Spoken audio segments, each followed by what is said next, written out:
For more than 40 years, he was one of television's most adored leading men because of his mustache, endearing grin, and gentlemanly manner. From his breakthrough role as Thomas Magnum to his present position as the conscientious police commissioner, Frank Reagan, on Blue Bloods, Tom Selleck has made a career out of being the epitome of the nice guy. His public persona has remained remarkably stable, polite, professional, and old school in the finest sense of the word. However, viewers hardly ever see what's hidden beneath that iconic mustache and behind that well-known smile. A scorekeeper. A professional who isn't afraid to admit his mistakes. An old-fashioned person who has strong boundaries that, when broken, cause a silent but persistent animosity. According to a long-standing co-worker who has collaborated with Selleck on several projects, Tom is always kind to everyone, which is why people believe he likes everyone. He does, however, have a mental list of people he will never collaborate with again. That door is permanently closed, yet he is too professional to disparage them in public. In contrast to the Hollywood feuds that make headlines or cause social media meltdowns, Selleck's disagreements are a reflection of who he is, controlled, private, and guided by a personal code that prioritizes professionalism. He doesn't act out or have tantrums. He just recalls. Today, we're counting down the 6 entertainment personalities who were able to earn the long-lasting ire of Hollywood's most well-known mustache and explain why their acts elicited a reaction that was all the more potent because it was nearly completely concealed from the public. Selleck, Tom. Hawaiian shirts, Ferrari 308s, cowboy hats, police badges, and a certain kind of macho charm that seems to be becoming more and more uncommon in today's entertainment industry are all evoked by the moniker. Throughout his career, Selleck, who stands 6 feet 4 inches tall with that distinctive mustache and rich voice, has represented a constant type. The guy of honor who lives by a code. The real Selleck is quite similar to this on-screen persona. Selleck was born in Detroit but grew up in the San Fernando Valley of California. His father was a businessman, and his experiences in the California National Guard during the Vietnam War influenced his ideals. Throughout his 5-decade career in Hollywood, an industry not usually associated with such conventional values, he has been guided by these principles: discipline, respect, and personal responsibility. According to a director who collaborated with Tom on Blue Bloods, he approaches everything with an old-school sensibility. He arrives ready, respects each crew member, and anticipates reciprocation. He doesn't make a fuss when he doesn't understand, which is uncommon considering his size, but he also doesn't forget. A distinct kind of Hollywood conflict has been produced by this fusion of sharp memory and gentlemanly calm. Selleck doesn't settle scores through interviews or public feuds. Absence is how he expresses his disapproval. Projects were turned down, reunions were avoided, and relationships ended in silence. Without justification.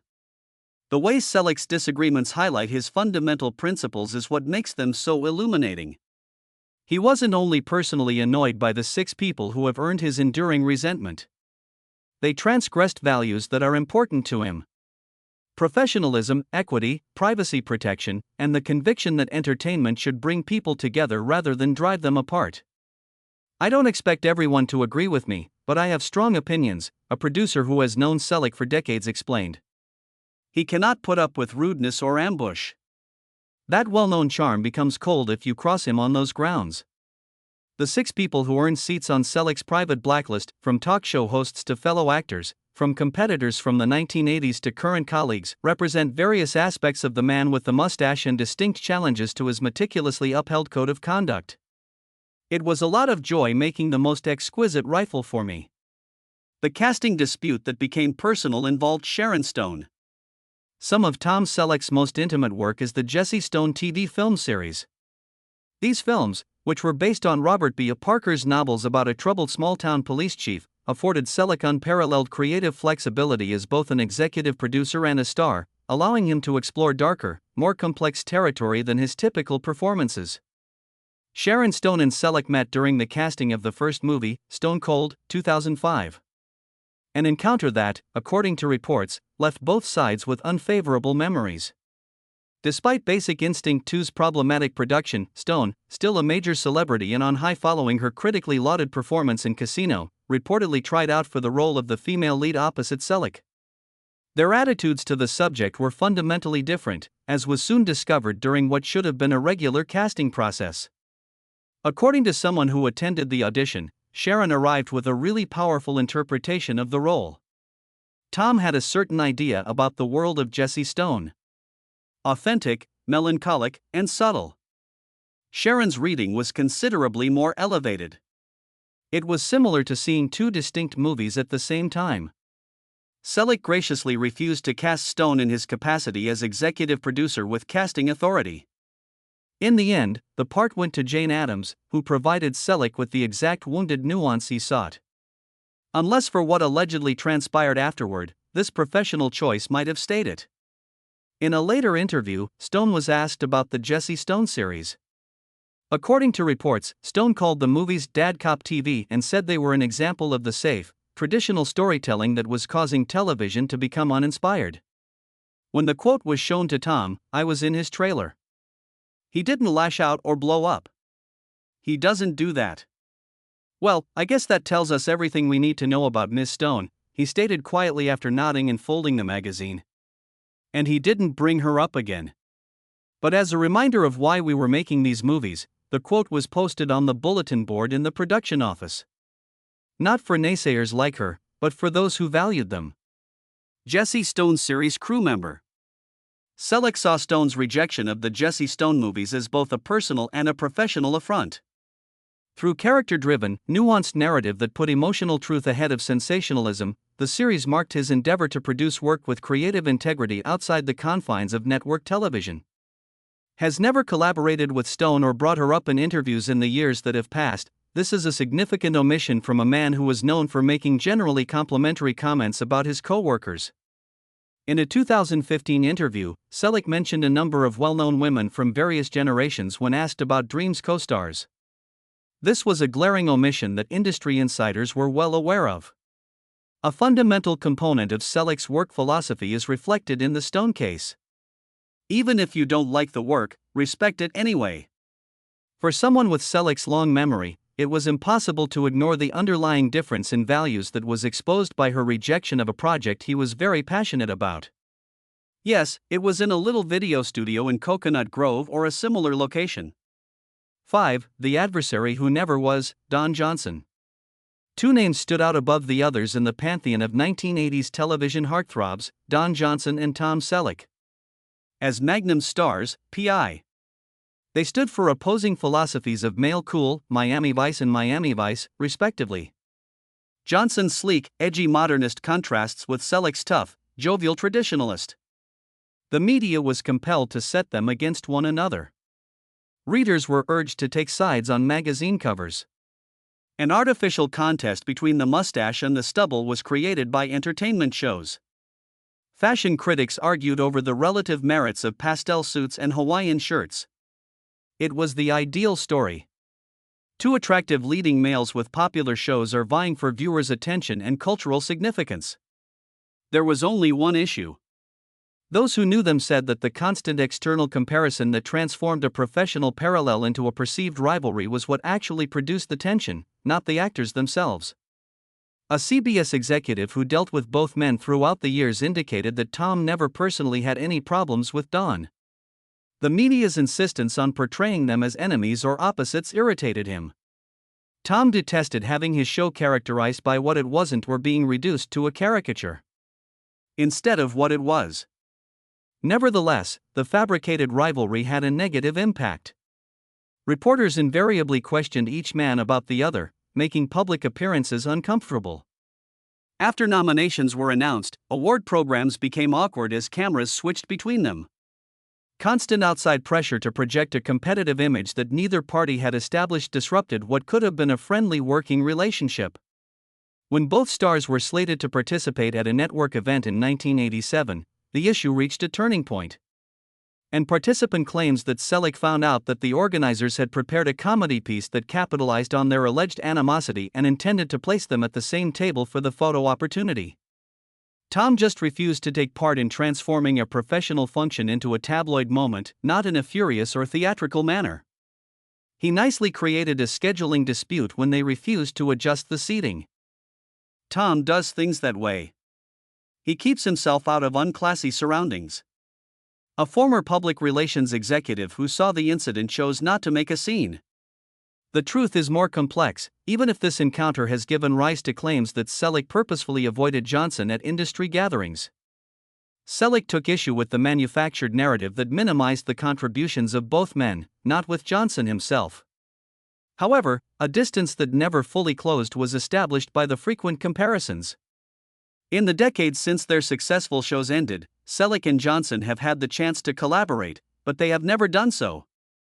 Industry sources attribute this professional split to Selleck's desire to put the staged competition from the 1980s firmly behind him.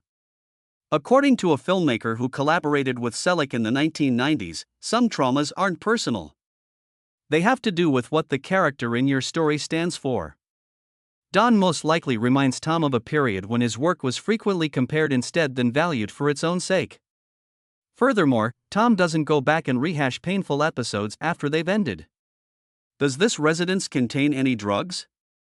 You had better locate them and provide them to me right away if there are any.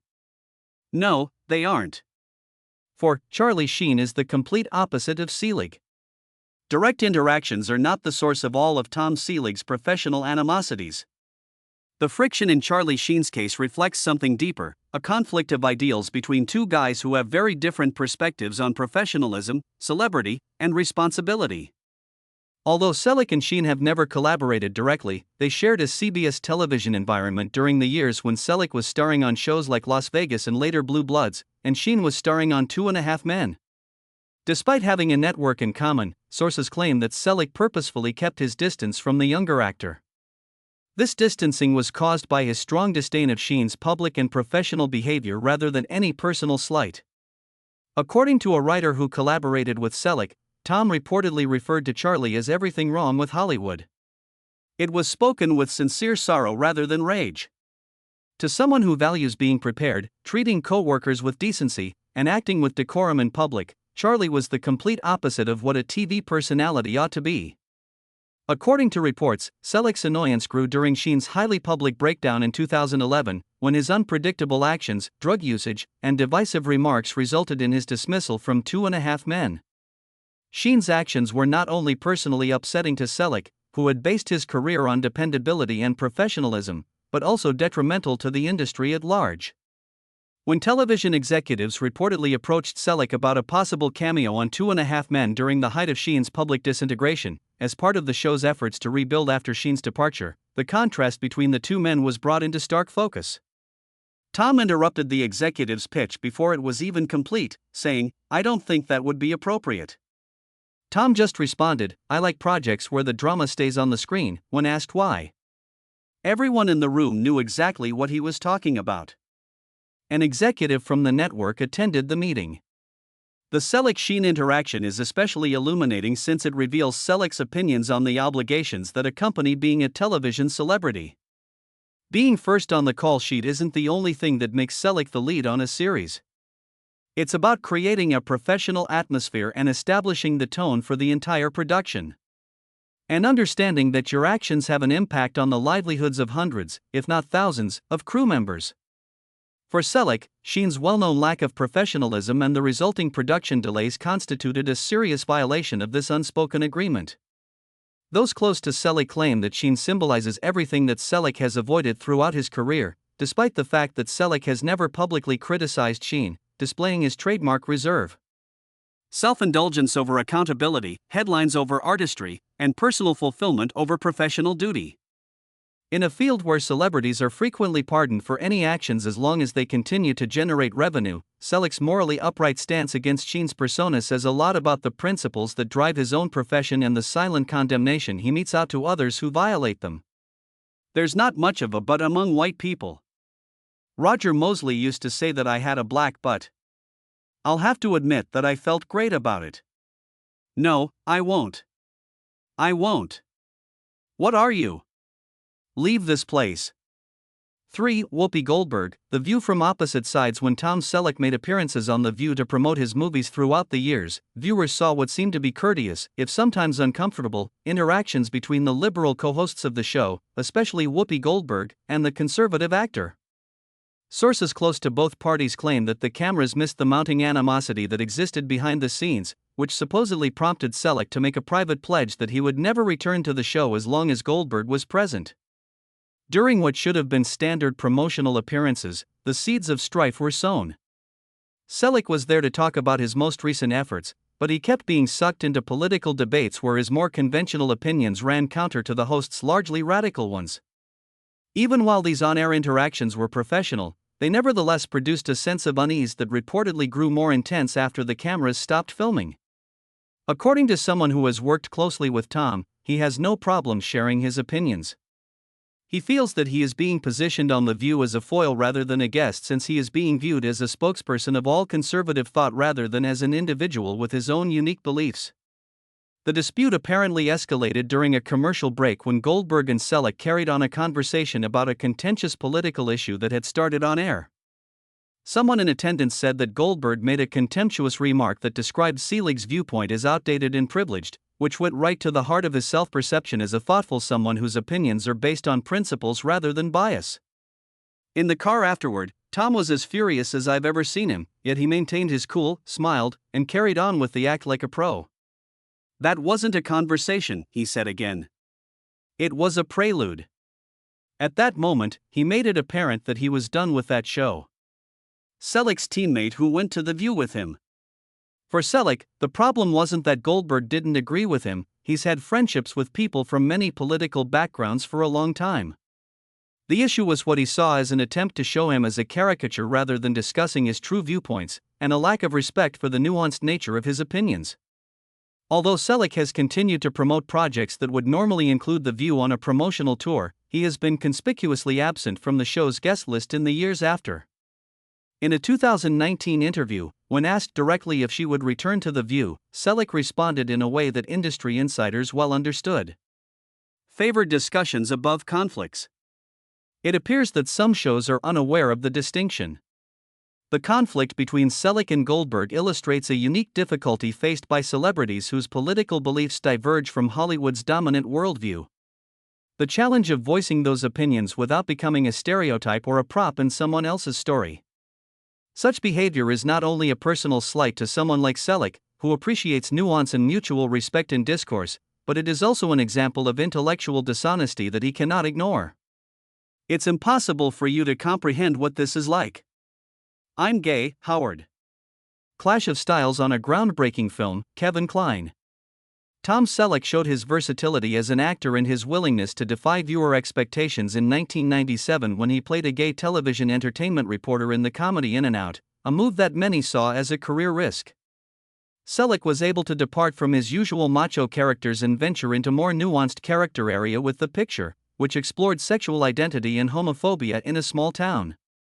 However, sources say that growing creative conflict with his co-star Kevin Kline hindered this professional stretch. Despite never escalating into open conflict, their divergent approaches to the material reportedly produced an undercurrent of irritation that affected Selleck's desire to collaborate with particular kinds of actors. According to a crew member, Tom tackled his character with genuine emotional honesty. He saw a chance to represent a gay man with honor and nuance in an era when these parts were frequently performed for cheap laughs. Kevin approached the subject matter in a more humorous and sardonic manner.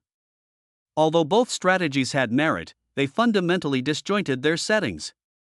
One of the movie's most iconic scenes, in which Selleck's character kisses Kline's bewildered high school teacher, is said to have been the source of the tension. This scene was a serious professional obstacle for Selleck. A straight actor with a reputation for playing hyper-masculine parts exposes himself in a way that might turn off his main audience. Selleck prepared for this moment with typical professionalism, concentrating on the scene's emotional truth and narrative significance, according to others on site. According to reports, Kline adopted a more detached stance, viewing the kiss as a joke rather than a momentous occasion. Tom was really silent after the kiss scene was filmed. He felt that Kevin wasn't meeting him halfway after he had really thrown himself out there emotionally. "I'm trying to break new ground here," he said to the director, "as I heard. I don't think this is a joke." There was no dispute. Although Tom avoids arguing in public, there was a genuine sense of displeasure in his tone. In and Out production assistant. That crucial scene was hardly the only instance of the gap. According to reports, Selleck was more and more irritated with Klein's apparent propensity to use humor to undermine poignant scenes and his rather careless preparation manner in contrast to Selleck's meticulous effort throughout production. Those close to Selleck say the experience made him cautious about working with performers whose approaches to the profession are very different from his own, even if the final picture was highly received and Selleck won plaudits for his performance. Those who know Selleck say that his time on In and Out contributed to his fondness for projects that provide him more creative direction and casting authority in later years. According to a director who collaborated with Tom after In and Out, he feels that you should give a character your all-emotional commitment. He finds it annoying when actors dismiss serious material or hide behind irony. Following that movie, he started to pick his co-stars much more carefully, favoring people who share his sincere approach to the job. Although Selleck has never publicly chastised Klein, the fact that they have never collaborated again, even though there were opportunities for both of them, illustrates the long-lasting effects of their artistic differences. The cooperation that never occurs again is sometimes the most significant statement in the intricate web of relationships in Hollywood. It's quite depressing to me personally, and it seemed like much more than I could handle. The ambush that altered everything was Rosie O'Donnell. Tom Selleck's 1999 altercation with Rosie O'Donnell on her daytime talk program was the most public and revealing of his personal boundaries of all the conflicts that have arisen over his lengthy career. Originally planned as a routine promotional visit for Selleck's movie, The Love Letter, it turned into an incredibly heated discussion over gun control that remains one of the most awkward talk show moments of the time. Days after the Columbine High School shooting, when sentiments surrounding gun violence were at an all-time high, the incident took place. Longtime National Rifle Association member Selleck thought he would be talking about his new romantic comedy when he went on O'Donnell's show. Rather, O'Donnell confronted him right away over his affiliation with the NRA's advertising and his membership in the group. You cannot, however, claim that you have no responsibilities. As Selleck tried to disentangle his movie marketing from a complicated political matter, O'Donnell persisted. That's not possible. As an NRA representative, that is. Selleck pushed back, clearly taken by surprise but remaining calm. I do not represent the National Rifle Association. The NRA will not be represented by me. Why do I need to make my stance clear? Although the exchange appeared to be amicable, individuals close to Selleck claim it went against one of his fundamental beliefs, which holds that ambush tactics are always insulting, regardless of the topic at hand. You wouldn't know it from his on-camera behavior, but Tom was furious afterwards. He wasn't very upset by Rosie's disagreement with him regarding firearms. People disagreeing with his politics is nothing new to him. It was that she caught him off guard over something they hadn't decided to talk about. That wasn't an interview, he said in the car afterwards. That job was a hit. That's about as severe as it gets from Tom. Selleck's companion at the O'Donnell program was a publicist. Selleck believed that fairness and professional etiquette were more important than gun politics. He was abruptly questioned about a contentious political issue after having come on the show in good faith to promote a movie that had nothing to do with guns or the NRA. He believed that this went against an unspoken agreement between the host and the visitor, and betray the confidence required for any business partnership. When O'Donnell officially apologized for her handling of the interview years later, it became evident how deeply the incident had affected her. In a 2007 appearance of The View, she acknowledged that she was wrong to do that to you. It was wrong of me to do that. Your purpose for being there was to promote a film. Selleck's reaction to this apology was reserved as usual. It was a courteous recognition that made no mention of making amends. According to those close to him, the harm was already done and the trust was irreversibly damaged. A longtime co-worker clarified that Tom had a very obvious line. There is no turning back after someone has crossed it. He doesn't create a fuss. He doesn't publicly disparage them. He just takes them out of his world at work. He hasn't made an appearance on any of the shows Rosie has been linked to since that day, and with good reason. Perhaps the most fundamental feature of Selleck's character is shown by the O'Donnell incident. His stress on professionalism and fair play.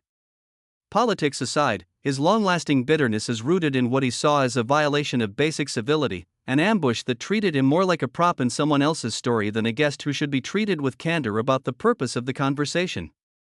Since then, Selleck has become even more selective about the media outlets he engages with, favoring interviewees who have a track record of having direct, agenda-free discussions. It's not that he doesn't want to talk about contentious issues, rather, the O'Donnell event merely served to highlight his insistence on being aware of the parameters of engagement in advance. When the guy behind the persona examines his 6 most notable professional conflicts, from his stylistic altercation with Kevin Kline to his ambush by Rosie O'Donnell, a recurring pattern shows up that tells us much more about the man than about the people who caused him to become angry.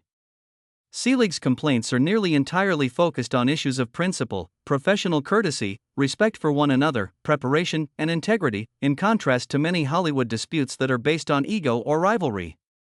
His long-lasting displeasure is triggered by transgressions of the code that has governed his 5-decade career, not by personal slights.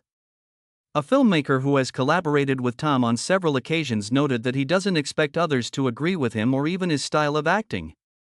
He anticipates preparedness, honesty, and a basic regard for the work.